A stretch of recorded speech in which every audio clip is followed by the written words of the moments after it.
안녕하세요. 이 시간은 요한계시록 35번째 강의 시간입니다. 이 시간에는 요한계시록 13장 1절부터 10절까지 말씀을 통해서 함께 은혜를 나누도록 하겠습니다.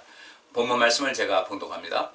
내가 보니 바다에서 한 짐승이 나오는데 뿔이 10이요 머리가 7이라. 그 뿔에는 10면류관이 있고 그 머리들에는 참남한 이름들이 있더라. 내가 본 짐승은 표범과 비슷하고 그 발은 곰의 발 같고 그 입은 사자의 입 같은데 용이 자기의 능력과 보좌와 큰 권세를 그에게 주었더라. 그의 머리 하나가 상하여 죽게 된 것 같더니 그 죽게 되었던 상처가 나음에 온 땅이 이상히 여겨 짐승을 따르고 용이 짐승에게 권세를 주므로 용에게 경배하며 짐승에게 경배하여 가로되 누가 이 짐승과 같으뇨 누가 능히 이로 더불어 싸우리요 하더라. 또 짐승의 큰 말과 참남된 말하는 입을 받고 또 42달 일할 권세를 받으니라. 짐승의 입을 벌려 하나님을 향하여 회방하되 그의 이름과 그의 장막 곧 하늘에 거하는 자들을 회방하더라. 또 권세를 받아 성도들과 싸워 이기게 되고 각 족속과 백성과 방언과 나라를 다스리는 권세를 받으니 죽임을 당한 어린 양의 생명책에 창세 이후로 농명되지 못하고 이 땅에 사는 자들은 다 짐승에게 경배하리라. 누구든지 귀가 있거든 들을지어다. 사로잡는 자는 사로잡힐 것이요 칼로 죽이는 자는 자기도 마땅히 칼에 죽으리니 성도들의 인내와 믿음이 여기 있느니라. 아멘. 오늘 13장 본문에 있는 말씀에 보면은 특징 지어진 것이 바다에서 한 짐승이 나온다라고 이야기를 하고 있습니다. 그런데 이 바다에서 한 짐승이 나오는데 이 짐승의 실체가 무엇인지를 우리가 좀 살필 수 있어야 되고요. 그리고 이 짐승이 나오는데 뿔이 10이고 머리가 7이다. 그 뿔에는 10면류관이 있고 그 머리들에는 참남된 이름들이 있다라고 했는데 요한계시록 12장에서 살펴본 대로 하늘에서 큰 붉은 용이 나오는데 그 용도 역시 마찬가지로 머리가 7이고 뿔이 10이고 또 그 여러 머리에 7면류관이 있다. 약간 차이는 있죠. 차이는 있는데 이 둘을 좀 살펴봐야 되겠습니다. 이 둘을 살펴보면서 과연 이 사단이 그 짐승이라고 칭하고 있는 그 대상을 향해서 어떻게 그 역사를 하는지, 그래서 이 세상을 어떻게 이렇게 어지럽히고 하나님을 대적하게 하는지, 또 많은 사람들을 그 영혼을 도둑질하는지에 대한 말씀을 한번 살펴보도록 하겠습니다. 특별히 여기 1절 말씀에 그 뿔에는 10면류관이 있는데 그 머리들에는 참남된 이름들이 있다라고 그랬어요. 이 참남되다는 것은 블라스페미오스라는 그 히라모가 쓰여지는데 이것은 비방, 중상, 모독이라는 이야기입니다. 따라서 여기 짐승이 있고 또 뿔이 10이고 머리가 7인데 그 뿔에는 10면류관이 있고 그 머리들에는 하나님을 비방하고 중상하고 모독하고 하나님의 백성들을 비방하고 중상하고 모독하는 그 이름들이 써있더라는 이야기죠. 그래서 먼저 요한계시록 12장에 나오는 그 하늘에서의 큰 붉은 용과 오늘 본문에 나오고 있는 그 짐승이 어떤 차이가 있고 또 주로 어떤 공통점이 있는가를 한번 살펴보도록 하겠습니다. 요한계시록 10장 3절과 4절에 보면 하늘에 또 다른 이적이 보이니 보라 한 큰 붉은 용이 있어 머리가 7이요 뿔이 10이라. 그 여러 머리에 7면류관이 있는데 그 꼬리가 하늘별 3분의 1을 끌어다가 땅에 던지더라. 용이 해산하려는 여자 앞에서 그가 해산하면 그 아이를 삼키고자 하더니 그랬습니다. 이것은 이름이 이제 붉은 용인데 성경에 그렇게 나와 있죠. 사단 또 마귀라 한다 이렇게 말을 하고 있고요.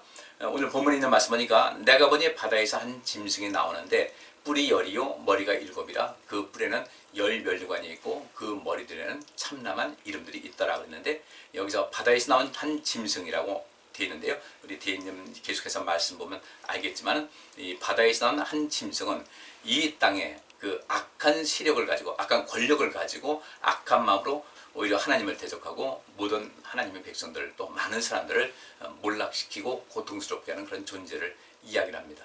근데 여기 공통점과 또 상이점이 있는데 둘 다 사단이나 또 이렇게 한 짐승 할 때 이 짐승이나 머리수는 7개 똑같습니다. 또 뿔도 역시 마찬가지로 10개 똑같은데 그 면류관 수는 그 사단이 7을 가졌고요. 머리에 맞게끔 7이 있고 그 다음에 짐승은 뿔에 맞게 면류관 수가 10개가 됩니다. 그렇게 면류관 수가 사단은 적은데 실제로 여기서 사단이 적은 것이 아니라 더 그 세력을 그 많은 그 통치자들, 이 땅의 통치자들에게 더 많은 세력을 확장시켰다고 보시면 되겠습니다.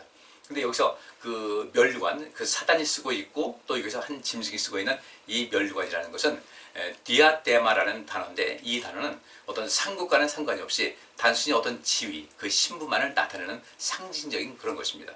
그런데 바울이 이제 자기에게 의의 면류관이 예비되었을 것이라고 이제 확신하고 있지 않습니까? 근데 거기 나오는 의의 면류관이라는 것은 스테파노스라는 단어인데, 이것은 하나님께서 그에게 이 세상을 온전하게 살아가고 믿음을 지키고 달려갈 길을 마치고 선한 싸움을 싸웠던 이 사람들에게 주는 영원한 상급의 개념이 되는 겁니다. 따라서 이 사단이 쓰고 있고 짐승이 쓰고 있는 그 면류관이라는 것은 하나의 그냥 단순하게 그가 갖고 있는 어떤 권세, 그 악하고 뭐 선하고 이거 상관없이 그가 갖고 있는 권세를 이야기를 하고 있습니다.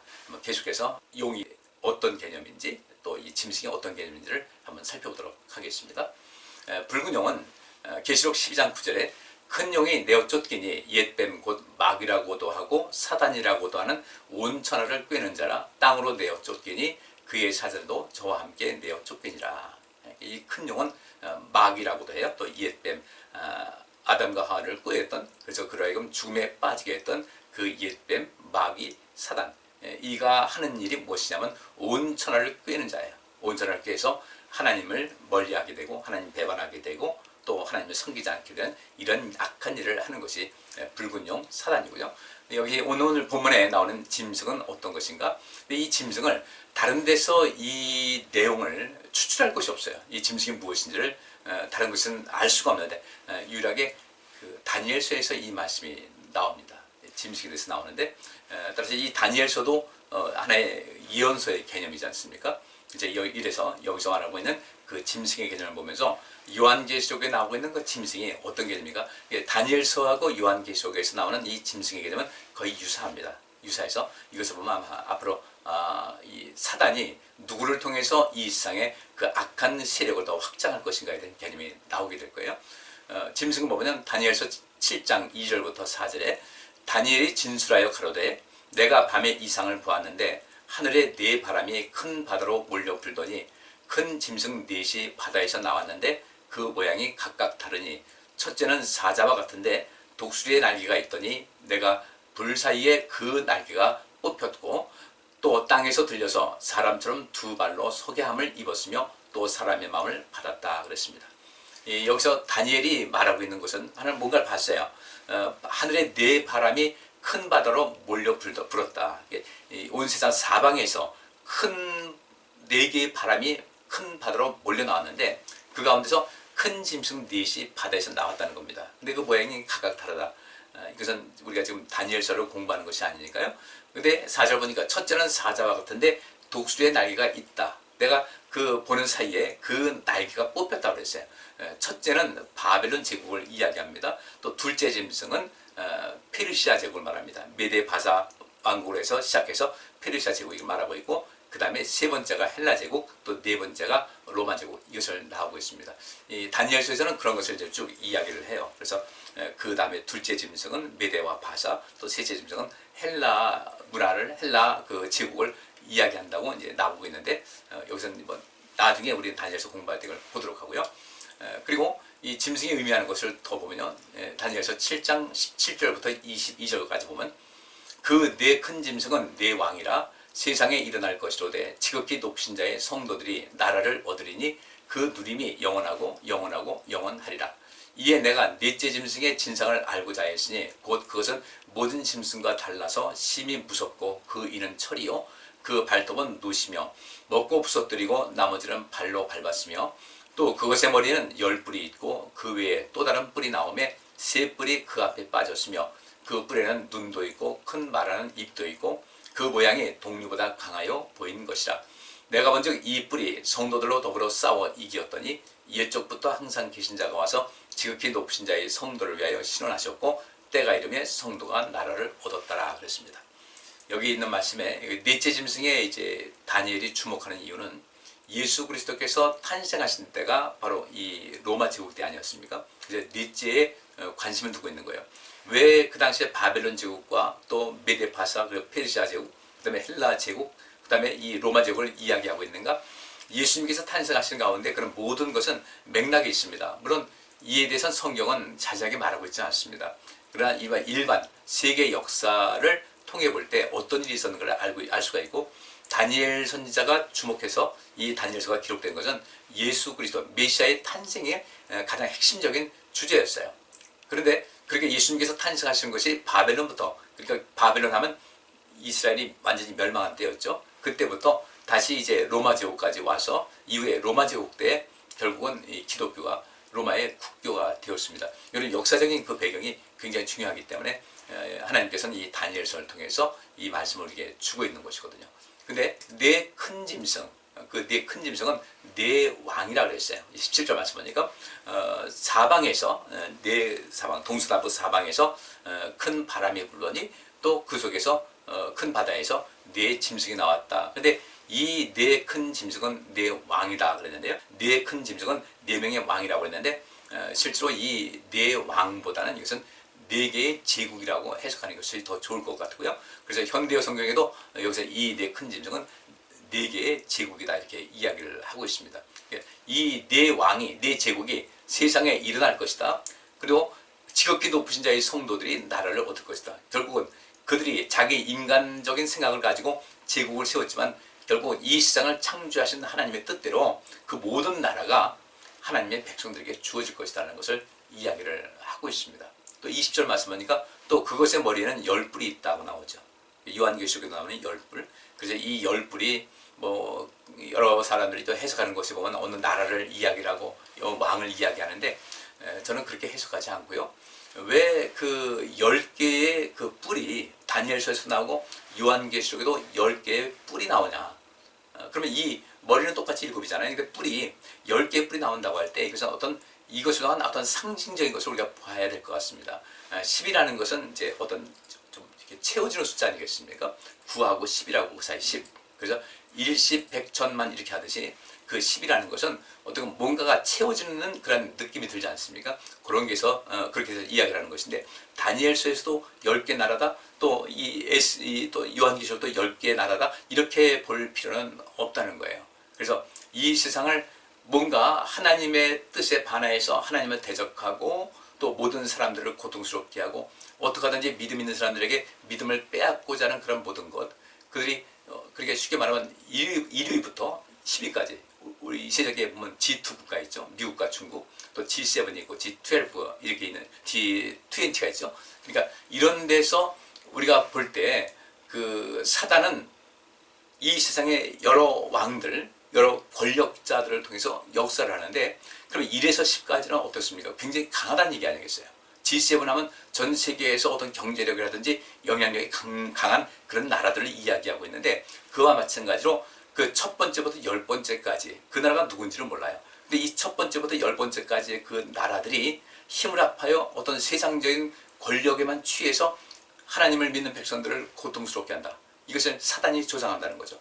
분명히 역사적으로 봤을 때 이 모든 상황을 보게 되면 그 제국의 왕이, 그 제국이 어떤 제국이었으며 그 제국 왕이 어떤 사람이냐에 따라서 하나님 믿는 백성들이 참 고통스럽기도 하고 여러 가지 어려움도 하겠어요.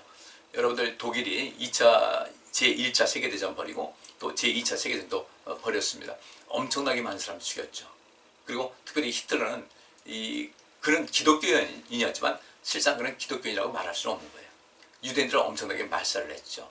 이런 모든 것을 통해서 볼 때 그 사단은 사람을 통해서 이 세상을 악하게 만들고 하나님과 등지게 만들고 하나님을 대적하는 그러한 꿈을 꾸고 있는 것이고, 그 모든 이 세상의 권력자 중에 이미 그렇게 사단의 미혹이 돼서 사단이 원하는 대로 행하는 사람들이 여전히 있다는 것입니다. 뭐 중국이나 북한이나 기독교를 계속해서 압박을 하고 있죠. 이게 같은 맥락이에요. 그래서 요한계시록에 나오고 있는 그 내용은 그 10개의 뿔이다, 또 머리수가 7이다 하는 이런 모든 것은 분명히 볼 때 그 하나님께서 이 세상을 구원하시려고 예수님까지 보내셨지만 그에 반해서 사단의 조종을 받아서, 근데 자기가 사단의 조종을 받고 있다는 것을 잘 모르겠죠. 근데 사단의 조종을 받고 있는 거예요. 그래서 이 세상을 어지럽게 하고 하나님을 대적하는 이런 일이 많이 있다. 그러나 결국은요, 여기 22절 말씀 보니까 옛적부터 항상 계신 자가 와서 지극히 높으신 자의 성도를 위하여 신원하셨고 때가 이르매 성도가 나라를 얻었더라. 결국은 우리 하나님께서 우리 하나님 있는 백성들 하여금 함께 승리하는 이런 모든 것을 이제 완성을 시킨다는 것을 이야기를 하고 있습니다. 그 다음에 이제 열 뿔에 대해서 또 나오고 있는데 다니엘서 7장 24절부터 28절까지 보면 그 열 뿔은 이 나라에서 일어날 열 왕이요 그 후에 또 하나가 일어나리니 그는 먼저 있던 자들과 다르고 또 세 왕을 복종시킬 것이며 그가 장차 말로 지극히 높으신 자를 대적하며 또 지극히 높으신 자의 성도를 괴롭게 할 것이며 그가 또 때와 법을 변개코자 할 것이며 성도는 그의 손에 붙임받아 한 때와 두 때와 반 때를 지내리라. 그러나 심판이 시작된 즉 그는 권세를 빼앗기고 끝까지 멸망할 것이요 나라와 권세와 온천하 열국의 의세가 지극히 높으신 자의 성민에게 붙임받으리니 그의 나라는 영원한 나라이라 모든 권세 있는 자가 다 그를 섬겨 복종하리라 하여 그 말이 이에 그친지라. 나 다니엘은 중심이 번민하였으며 내 낯빛이 변하였으나 내가 이 일을 마음에 감추었느니라 말하고 있습니다. 앞에 다니엘서 7장 17절에 보면 네 큰 짐승은 네 왕이다, 네 제국이라고 이렇게 말하고 있고요. 그러니까 다니엘서에서나 또 요한계시록에서 말하고 있는 그 사단의 그 조종을 받을 누군가를 이용해서 그 자기 자신의 악한 그 도모를 사람들을 꾀이고 하나님을 대적해서 많은 사람들을 함께 멸망시키고자 하는 이런 그 악한 계획을 세우고 있는데 그 네 제국이 바로 거기에 들어가 있고 그 다음에 이 열불이라는 것은 열 왕이 그렇게 된다는 겁니다. 그러니까 이 앞에 그 네 짐승은 제국이다. 열불은 왕이다. 근데 이 제국이 그 당시 이 중근동 지방과 유럽 모든 곳을 봤을 때 굉장히 강한 세력을 가지고 있던 그런 제국이었거든요. 그리고 열불은 역시 마찬가지로 열왕을 말하고 있는데 좀 전에 말씀드린 대로 열왕은 10개의 그 어떤 왕이 10명의 왕이 누구다 이렇게 말은 못하지만은 그것은 1부터 10까지 열불이니까 첫째부터 열불 10번째까지 오는 그 모든 불은 굉장히 이 세계적으로 상당한 영향력이 있는 그런 강대한 나라들인데 그 왕들인데 그들이 하나님을 대적하는데 앞설 것이다 라고 여기 성경은 이야기를 하고 있는 것입니다.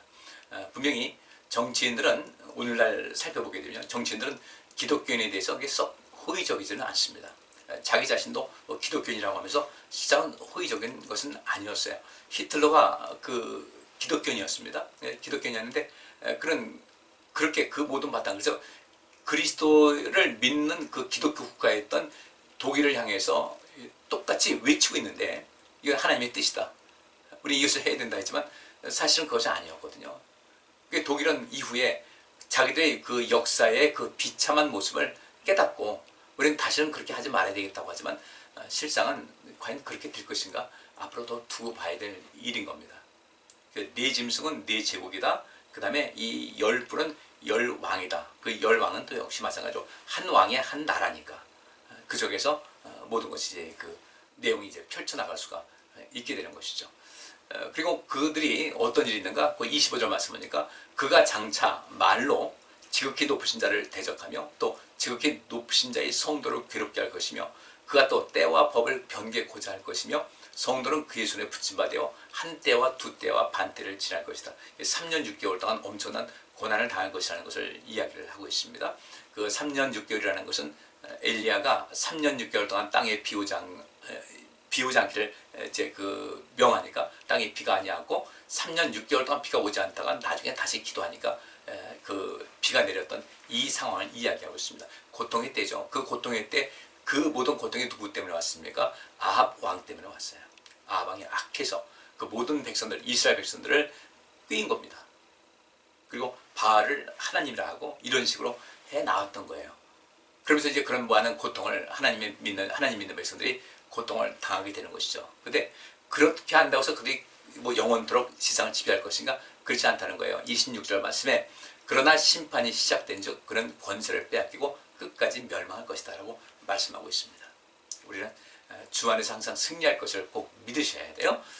그 다음에 열불에 대해서 이제 지금 다니엘서를 말씀드렸는데 열불에 대한 요한계시록의 내용을 또 좀 살필 필요가 있어요. 여기 13장 2절부터 4절까지 보니까요. 내가 본 짐승은 표범과 비슷하고 그 발은 곰의 발 같고 그 입은 사자의 입 같은데 용이 자기의 능력과 보좌와 큰 권세를 그에게 주었더라.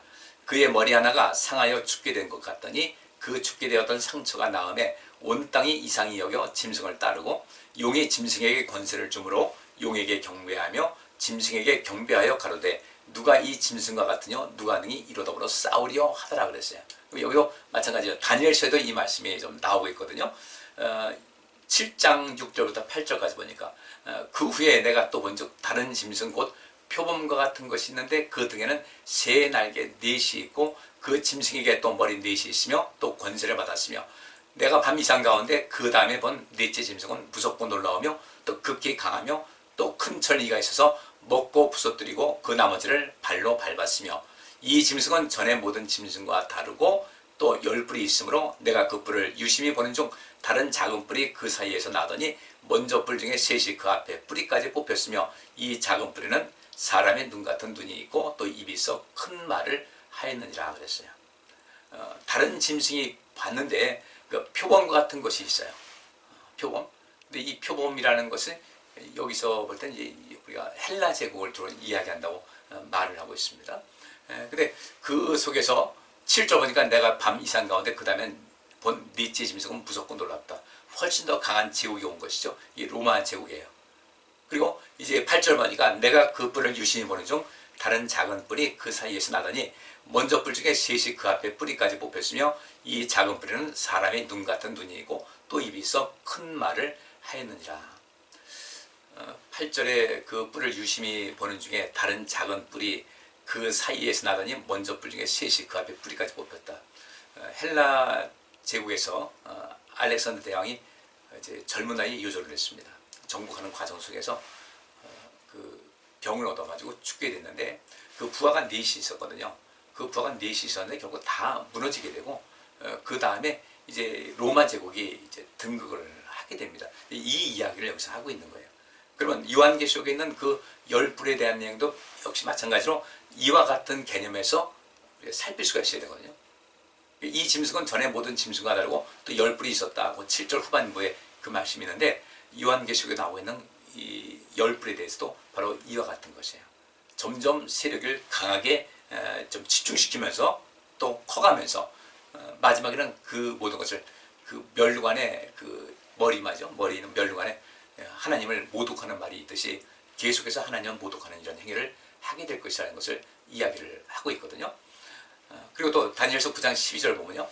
내가 보았는데 왕자가 놓이고 옛적부터 항상 귀신이가 좌정하였는데 그 옷은 희기가 눈 같고 그 머리털은 깨끗한 양의 털 같고 그 보좌는 불꽃이요 그 밖에는 붙는 불이며 불이 강처럼 흘러 그 앞에서 나오며 그에게 수종하는 자는 천천히요 그 앞에 시위한 자는 만만이며 심판을 베푸는데 책들이 펴 놓였더라. 그때 내가 그 말하는 작은 뿔의 목소리로 인하여 주목하여 보는 사이에 짐승의 죽임을 당하고 그 시체가 상한 바 되어 붙는 불에 던진 바 되었으며 그 남은 모든 짐승은 그 권세를 빼앗겼으나 그 생명은 보존되어 정한 시기가 이르기를 기다리게 되었더라. 이 다니엘서 보게 되면 그렇게 그 이 세상 권력자들이 하나님 믿는 백성들을 얼마나 많이 괴롭혔어요. 이 페르시아 제국도 그 나라가 생길 때 초반에는 그래도 유대인들에게 또 이게 소수민족들에게 긍휼을 베풀고 자비를 베푸는 것 같이 보였지만 항상 그랬듯이 세월이 지나면서 그들은 또 유대인들에게도 그렇고 또 다른 소수민족들에게도 그렇고 굉장히 좀 심하게 했어요. 마치 요셉이 애굽에서 그 나라를 구하지 않았습니까? 그러니까 그 요셉을 그렇게 높이 여기고 또 그와 함께 했던 모든 집안들이 높이에서 어느 장소에서 살게 하고 그들에게 융숭한 대접을 했는데 세월이 지나면서 요셉을 알지 못하는 왕이 나오면서부터 이스라엘 민족에게 고통이 이르기 시작했죠. 마찬가지 개념입니다. 이런 식으로 이 모든 세상 역사는 그렇게 되는 것인데 그래서 하나님께서 택하신 백성들을 그 애굽 사람들이 굉장히 많이 괴롭혔잖아요. 마지막에 하나님께서는 그들을 애굽에서 인도해 내셨는데 다니엘서도 역시 마찬가지 그렇게 이야기를 하고 있어요. 굉장히 많은 사람들이 고생을 했습니다. 로마 제국도요. 로마 황제가 이 기독교를 국교로 받아들이기까지 얼마나 많은 희생이 있었는지 몰라요. 그럼에도 불구하고 하나님께서는 어떻게 하십니까?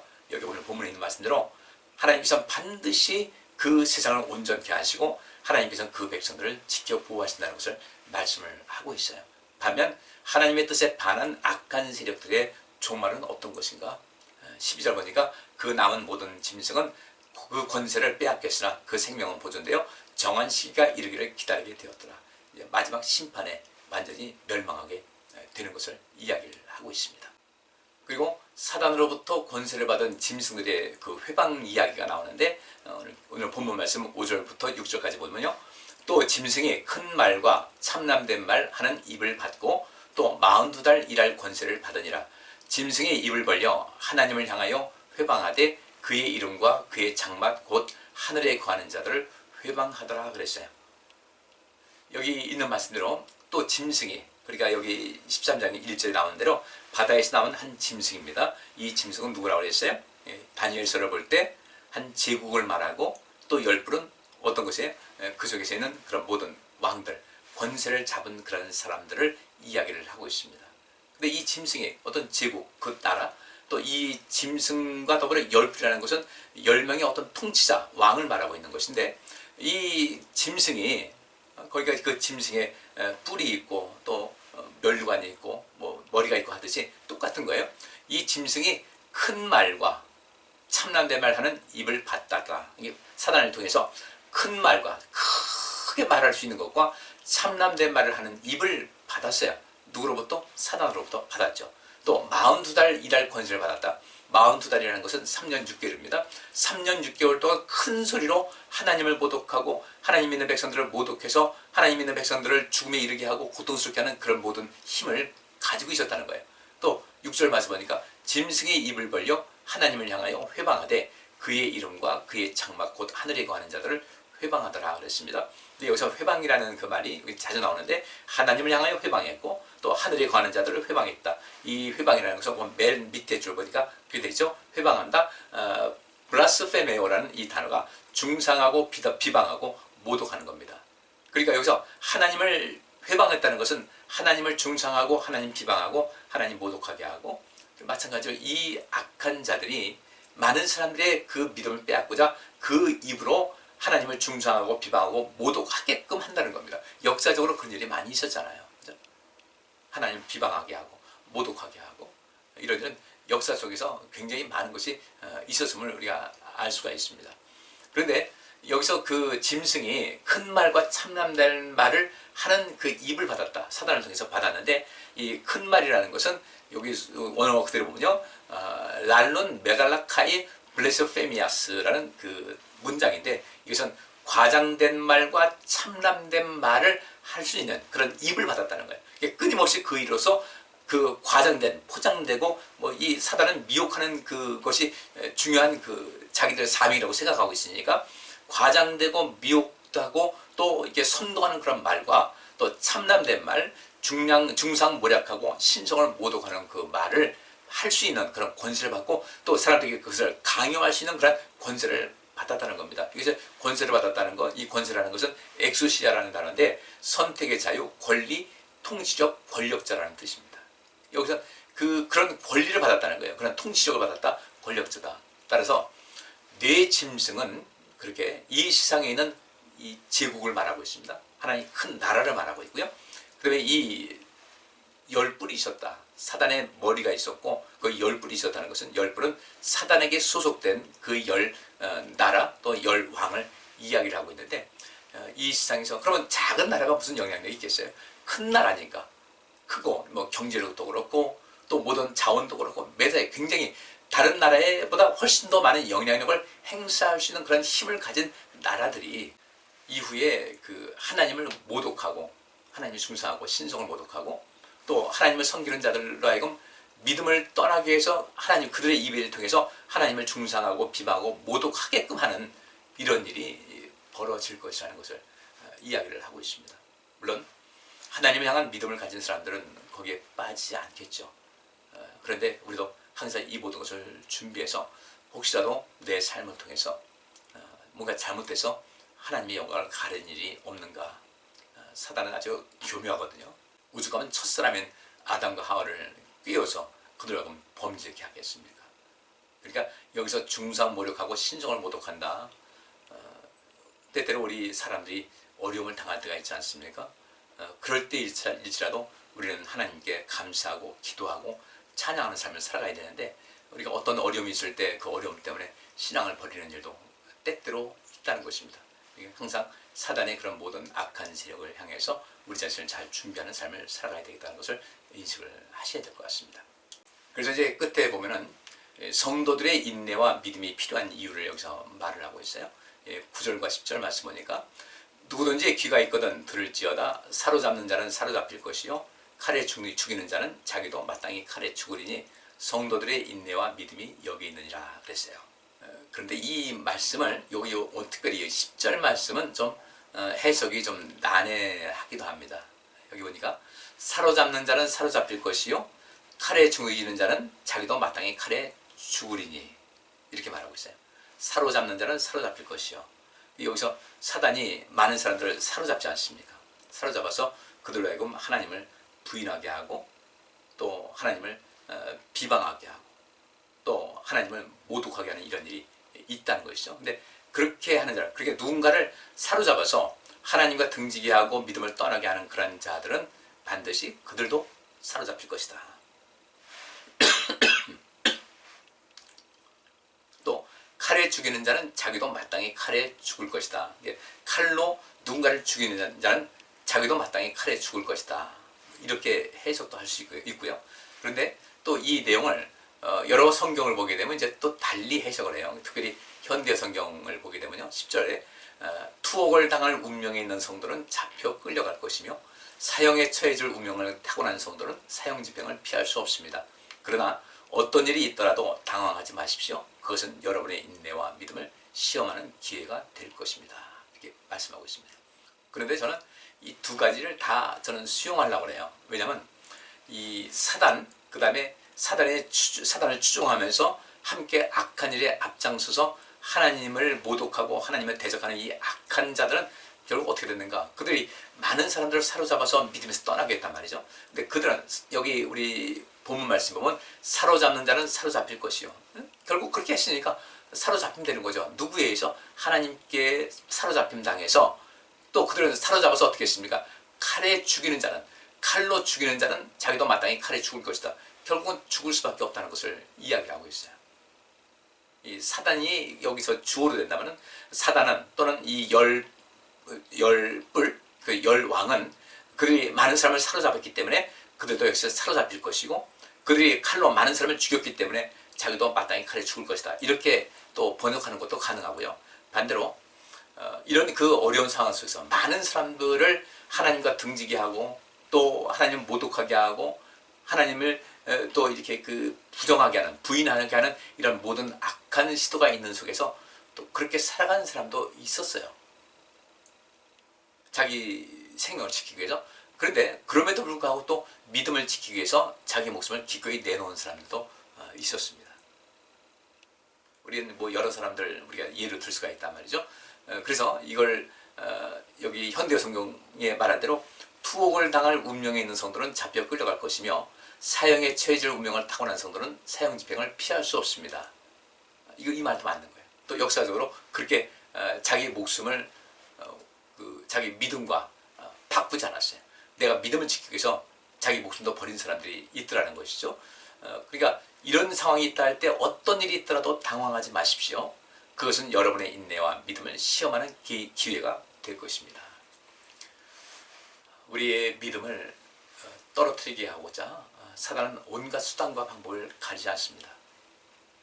욥의 경우를 보면 사단이 이걸 엄청나게, 이건 폭력 정도가 아니라 아주 너무 잔인하게 그렇게 악한 일을 했지 않습니까? 그런데 그 속에서 욥은 인내했어요. 또 믿음을 지켰어요. 이후에 갑절의 복을 받죠.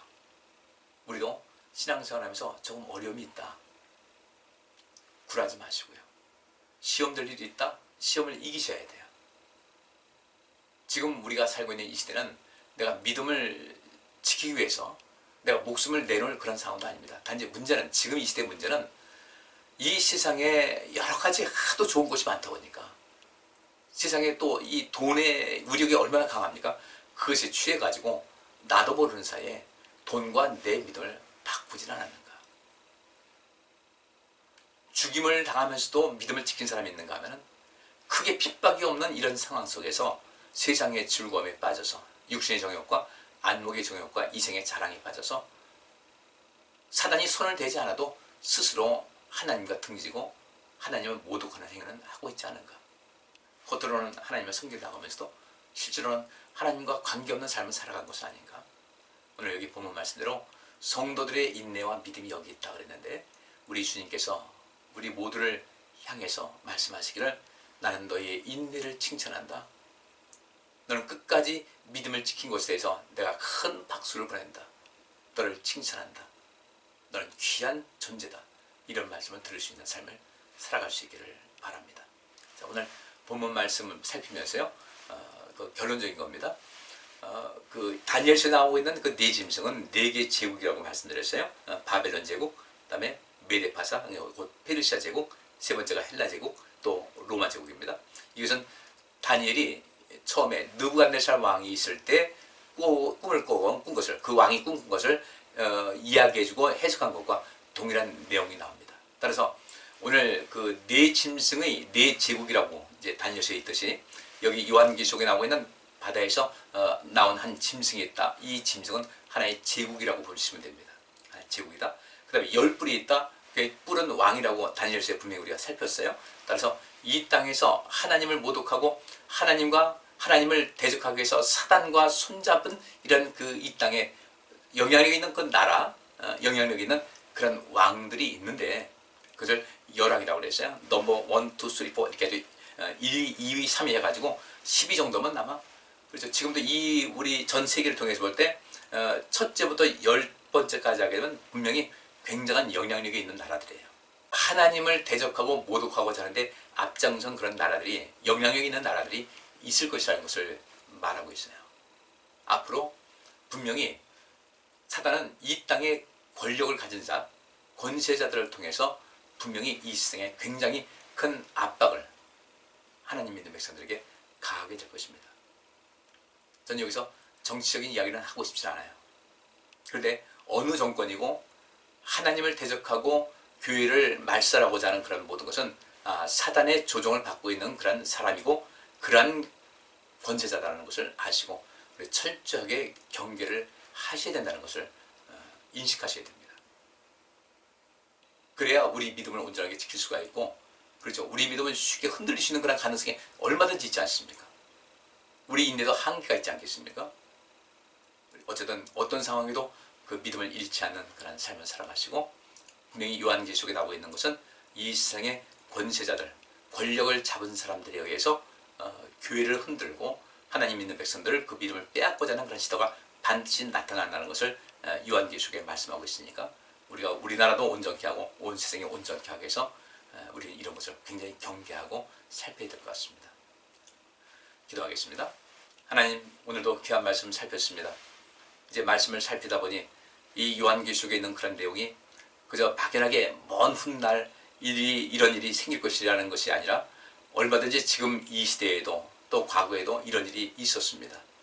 그 많은 일 속에서 하나님 믿는 백성들이 믿음을 저버린 사람도 많이 있었고 또 믿음을 지키고자 순교한 사람들도 많이 있었는데 그런 현상이 지금 그때같이 피바람 부는 그런 것은 아니지만 여전히 교회를 말살하려고 교회에 힘을 빼려고 하는 악한 존재들, 악한 통치자들, 악한 사람들, 악한 정치인들이 분명히 있음을 우리는 잘 알고 있습니다. 이 속에서 우리의 믿음을 잘 지키게 하시고 우리 모두가 이런 사단과 또 악한 그 권력자들 또 지도자들 그들이 힘을 얻지 못하도록 깨어 경성하고 기도하고 우리가 온전한 믿음의 삶을 살아갈 수 있도록 지켜 주옵소서. 매일매일을 믿음으로 살아서 항상 이기는 삶을 살게 하여 주옵소서. 예수 그리스도 이름으로 기도하옵나이다. 아멘. 오늘 여기까지 하겠습니다. 감사합니다.